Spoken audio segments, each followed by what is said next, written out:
All right, so it is Teal 39 here with Bolt Invest, and we have another video breakdown of a ticker. Now, this time it will not be about an alert from our Discord server, but it will be about a ticker that we have played, but I'm just going to talk about the ticker in general. I know that it's one of the popular ones, it's on everyone's radar, and as you guys all know, PLTR, Palantir Tech, has made a big move on Friday, as you guys can see by these couple candles right here. And today we're just going to talk about price levels. We're going to talk about technical analysis and where to expect Palantir in upcoming weeks. Now, a couple things to consider. Okay. Generally speaking, you're going to have to look into the company's financials and their earnings and everything like that, especially with earnings coming up on February 11th. But the point of this video is just going to be the technical aspect of the move on the chart. So I will not be discussing the financial aspects, though if you guys are interested, drop a comment down below and we could go into another video at a future time about the financials behind the company. But today we will just be talking about the technical aspects. So I have a blank chart here. I know that a lot of you guys like to follow through on the technical analysis, so I'm just going to draw this up in real time with you guys and see what's up. So as you guys can see, this has been wedging along for a little while. So this top line resistance, has been there for a while. Everyone's been waiting for this to break out, and it finally made a move. So this is kind of like the big move that we're kind of waiting for. So one simple thing is, as you guys can see at the top here, this is a 3-hour chart. Many of you guys who have watched my videos know that I love the 3-hour chart because it gives us an extra candle on the day. When you use a 4-hour chart, you only see about 2 candles. And so I like the extra little bit of information that it gives me, but it doesn't make the chart too messy. Now, this bottom trend line had only been touched a couple times. Now, this double bounce here was pretty solid, and so this was a good play, but it rejected right at the trend line resistance. So a lot of the time during this move, people were a little bit worried because there's not a lot of history to work with here. If we lose that upside momentum, sometimes you can break all the way through, and sometimes the stock can sell off after the IPO, right? So a lot of people were not totally sure where Palantir was going, but this was the base to get in. So whether you bought shares or long-term options, getting in at this bottom trend line touch is a pretty safe bet, and you can always put a stop loss just below just to make sure that if it does try to kind of gap down below, that you can get out without losing too much. But everyone was expecting this to be bullish moving into earnings. Retail was buying this up. You were hearing this on Wall Street Bets. It's discussed a lot on Discords and everything, and rightfully so, because Palantir is a solid company. It is a strong company with an industry that doesn't have very many competitors for it.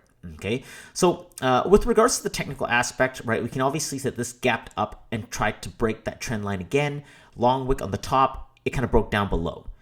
And then it gapped up again, and then it kind of bounced a couple times and hovered above the trend line. Now, for it to gap up and over and then pull back down below on this candle on January 15th, for it to gap up a second time, even if it did pull all the way back to the trend line, that to me is extremely bullish, right? To gap up and then bleed off for for a day and then gap up again, that meant to me that this wanted to push up into and break resistance. It just wasn't ready to. So when it pulled back and touched this trend line again, I think that was the entry. Now again, it also moved up and then pulled back again, but it never ever broke down below that level. So I think that would have been the confirmation that I needed, that confirmation touch. And if you really missed the boat and you were feeling like you're chasing it a little bit, you got a second chance right here on January 21st when it touched down again. Hovered a little bit here. Look at that little wick on January 21st. Barely had any price movement. No volume on that candle at all on that selling red. That was the moment of truth right there. So when the volume dries up to that point, look at that decreasing volume here. There's like almost nothing traded. And all of a sudden, big candles come in. So why would Palantir make such a big move?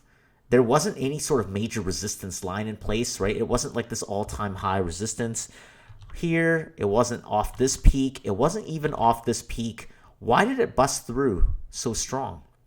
And if you look at block orders or whatever shows up on the dark pool, you can see that institutional money was exchanging shares of Palantir at a lower price, somewhere around this level right here. And I'll just change the color there so it's a little bit easier to see. Let's just make this like gray or something like that. So they're exchanging the price of Palantir somewhere along this level. And if you don't have institutional backing Palantir to be at a higher price, you're not going to have a significant sustained move upwards, because retail buying pressure is not enough to move up a stock. You need a large whale or large block order to come in to support the base by buying at a certain level. And if you're paying attention to the dark pools on Friday, institutional buying at the end of the day started moving upwards. And that's why you had such a sudden change, because instead of having institutional buyers buying here and then retail buyers buying here, you had institutional moving up, and then all of a sudden the two line up. That's a strong base of support. So that's where we were getting lots of buying pressure from, and that's why Palantir made such a big move. So where does this go from here? Do we top out? We're near the all-time highs. Are we going to gap up on Monday? Are we going to drop back down? Like what's gonna happen, right? Especially moving into earnings season. So let's do some technical analysis here. So typically when a stock moves up, you have to watch the fibs for any potential level of resistance. So this is the previous high off the previous move. I'm just going to take this one because it is the highest point. I do have a 3-hour chart. If we do a 4-hour, it probably combines a lot of those candles. But this is still the highest point, so I will treat that as the previous move.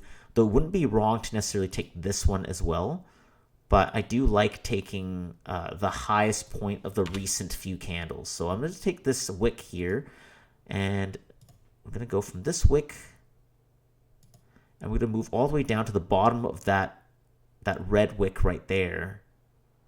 So right about there. And you can be rough with it. You don't have to be like exact. The reason why I have so many fibs on my retracement is because we made that video about GME GameStop, and the move needed a few more fibs because it had gone so high. And as you guys can see, this move is almost equally as big. This is almost past the usual fib that I have lined up, which is the 2.4. This is already past that, and it's getting up towards the 3. As you can see, these resistance levels line up pretty well. This lines up with that third fib really well, so I'm going to adjust that to that fib.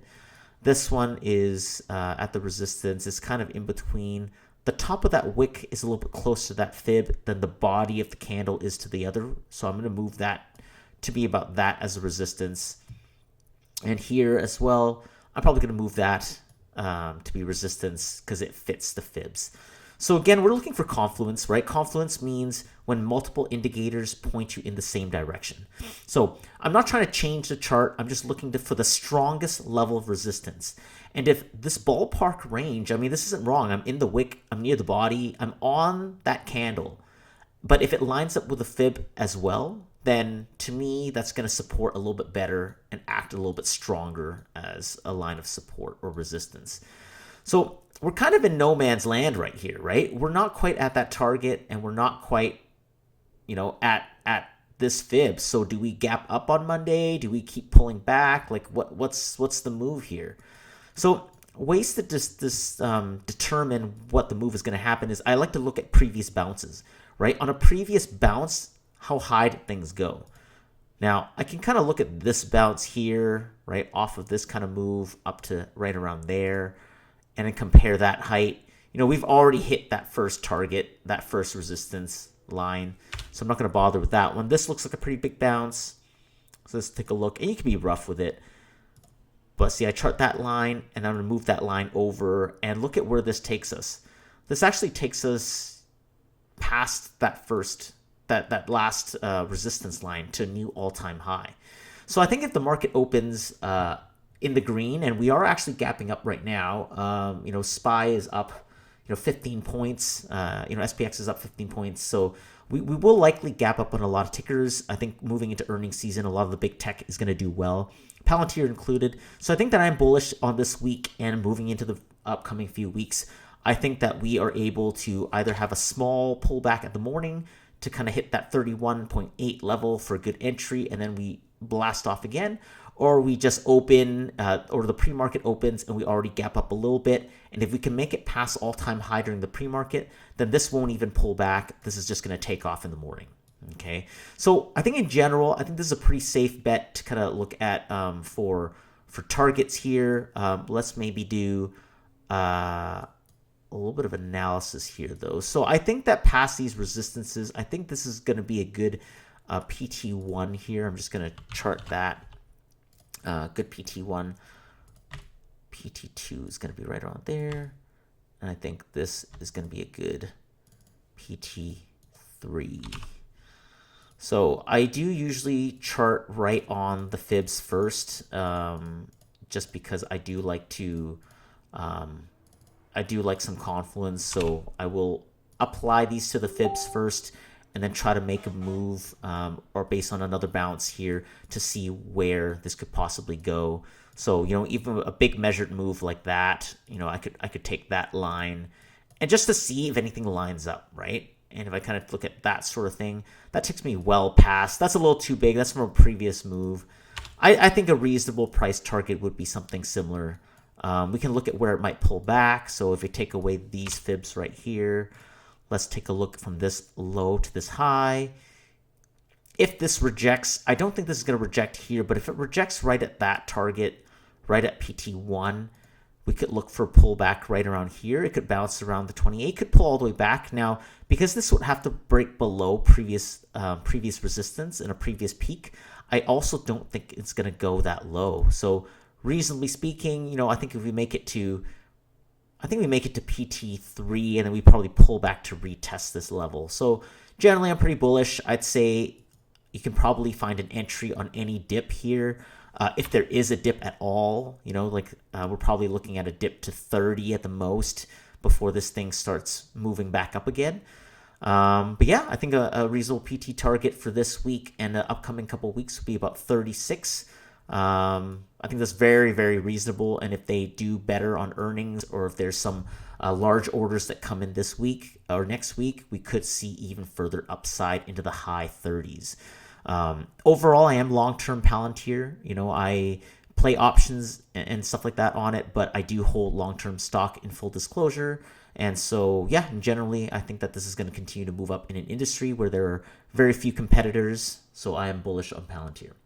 So once again, if you appreciate videos like this, please drop a comment or a like down below. If you have any requests for future tickers or future types of videos, please feel free to let us know in the comments down below. We'd love to hear your input and everything like that. We're just getting started, and thanks for tuning in.